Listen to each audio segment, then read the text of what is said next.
ಒಳ್ಳೆಯ ಸಮಾಜ ಒಂದು ಜೀವನದಲ್ಲಿ ನಡೆಯುವಂತವರಾಗಿ ಆಶೀರ್ವದಿಸು. ಕ್ರಿಸ್ಮಸ್ ಹಬ್ಬದ ಸಂಭ್ರಮ, ಚರ್ಚ್ಗಳಲ್ಲಿ ಸಾಮೂಹಿಕ ಪ್ರಾರ್ಥನೆ. ತಾಲೂಕಿನಾದ್ಯಂತ ಚರ್ಚ್ಗಳಲ್ಲಿ ಶಾಂತಿದೂತ ಏಸುವಿನ ಜನ್ಮದಿನಾಚರಣೆಯಿಂದ ಕ್ರಿಸ್ಮಸ್ ಹಬ್ಬ ಅತ್ಯಂತ ಸಂತಸ ಸಡಗರದಿಂದ ಸಂಭ್ರಮಾಚರಣೆ ಮಾಡಿದ್ದಾರೆ. ಬಾಗೇಪಲ್ಲಿ ಪಟ್ಟಣದ ವಿವಿಧ ಚರ್ಚ್ಗಳಿಗೆ ವಿಶೇಷ ವಿದ್ಯುತ್ ದೀಪಾಲಂಕಾರ ಮಾಡಲಾಗಿದ್ದು ವರ್ಣರಂಜಿತವಾಗಿ ಕಂಗೊಳಿಸುತ್ತಿದೆ.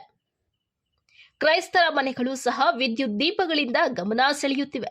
ಬಾಗೇಪಲ್ಲಿ ತಾಲೂಕಿನಾದ್ಯಂತ ಕ್ರಿಸ್ಮಸ್ ಗೋಧಾಲಿ ನಕ್ಷತ್ರಗಳ ಸಾಲು ಎಲ್ಲೆಡೆ ರಾರಾಜಿಸುತ್ತಿವೆ. ವಿಶೇಷ ತಿನಿಸುಗಳಾದ ಕೇಕ್ಗಳಿಗೆ ವಿಪರೀತ ಬೇಡಿಕೆ ಇದೆ. ಮನೆಗಳ ಮುಂಭಾಗದಲ್ಲಿ ಗೋಧಾಲಿಗಳು ನಿರ್ಮಿಸಲಾಗಿದ್ದು ಮನೆಯ ಅಂಗಳದಲ್ಲಿ ನಕ್ಷತ್ರಗಳು ಮಿನುಗುತ್ತಿವೆ. ಹಬ್ಬಕ್ಕಾಗಿ ಸಮುದಾಯದವರು 2 ದಿನಗಳಿಂದ ಸಿದ್ಧತೆಯಲ್ಲಿ ತೊಡಗಿದ್ದು ಸಂಭ್ರಮಾಚರಣೆಗೆ ಮಂಗಳವಾರ ಹಾಗೂ ಬುಧವಾರ ಚರ್ಚ್ ಹಾಗೂ ಮನೆಗಳಲ್ಲಿ ಅಂತಿಮ ತಯಾರಿ ನಡೆಸುತ್ತಿದ್ದ ದೃಶ್ಯ ಕಂಡುಬಂದಿತು. ಏಸುವಿನ ಹುಟ್ಟಿದ ಸಂದೇಶದ ದ್ಯೋತಕವಾಗಿ ಬಣ್ಣ ಬಣ್ಣದ ನಕ್ಷತ್ರಗಳು, ಆಕಾಶ ಬುಟ್ಟಿಗಳು, ಕ್ರಿಸ್ಮಸ್ ಟ್ರೀಗಳು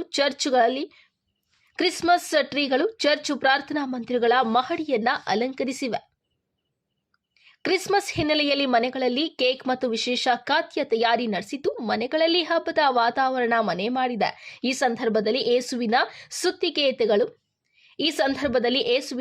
ಸ್ತುತಿಗೀತೆಗಳ ಗಾಯನ, ಬಲಿಪೂಜೆ ಹಾಗೂ ವಿಶೇಷ ಪ್ರಾರ್ಥನೆ ಜರುಗಿತು. ಮನುಷ್ಯನ ಅಂತರಾತ್ಮದಲ್ಲಿ ಮಾನವೀಯ ಮೌಲ್ಯಗಳು ಕ್ರಿಸ್ತನ ಜನನದಲ್ಲಿ ಮತ್ತೆ ಮತ್ತೆ ಮೂಡಿಬರಲಿ.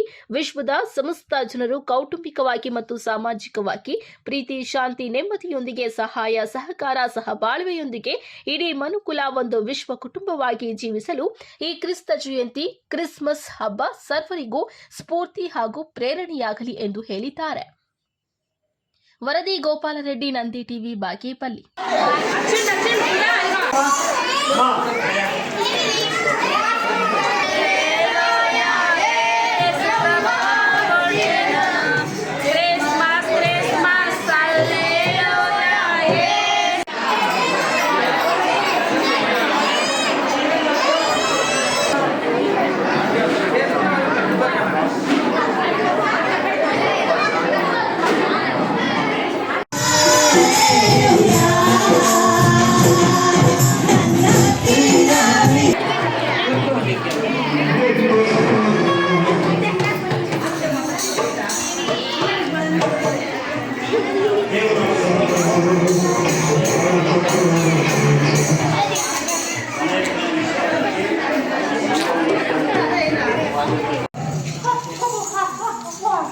మీరందరూ కూడా తిరిగి నాతోనే ఉంటారు, ఎక్కడ వెళ్ళరు అంటున్నారు తాత. తిరిగి నేను పరలోకమునందు మిమ్మల్ని ఆశీర్వాదకరంగా నేను జీవిస్తాను అంటున్నారు తాత. మీరు రక్షణ పొందాలి, దేవుని దగ్గర మీరు మారుమనసు పొందాలి అంటున్నారు తాతగారు. పరలోక రాజ్యంలో చేరుతారు అంటున్నారు తాతగారు. మీరు ఉండే జీవితంలో బట్టే మీరు శ్రమలో ఉన్నారు, కష్టంలో ఉన్నారు అంటున్నారు.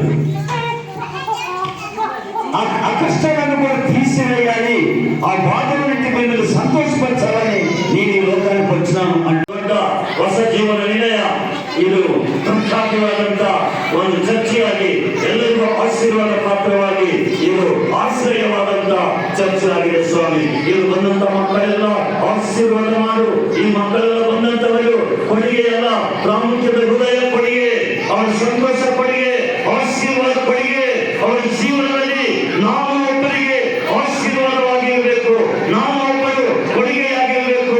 ನಾವು ಸಮಾಜದ ಬಡತನ ಸಕಲವನ್ನು ಹೋಗಲಾಡಿಸುತ್ತೇವೆ.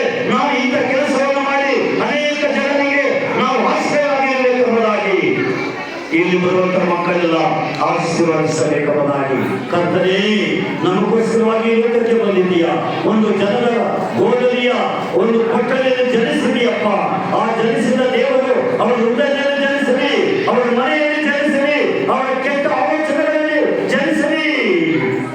ಒಳ್ಳೆಯವರಾಗಿ ಒಳ್ಳೆಯ ಸಮಾಜ ಒಂದು ಜೀವನದಲ್ಲಿ ನಡೆಯುವಂತವರಾಗಿ ಆಶೀರ್ವದಿಸು. ಇಲ್ಲಿ ರೋಗದ ವ್ಯಾಧದಲ್ಲಿ ನನಗೆ ದೇವರು ಒಳ್ಳೆಯದು ಮಾಡಿದ್ದಾನೆ.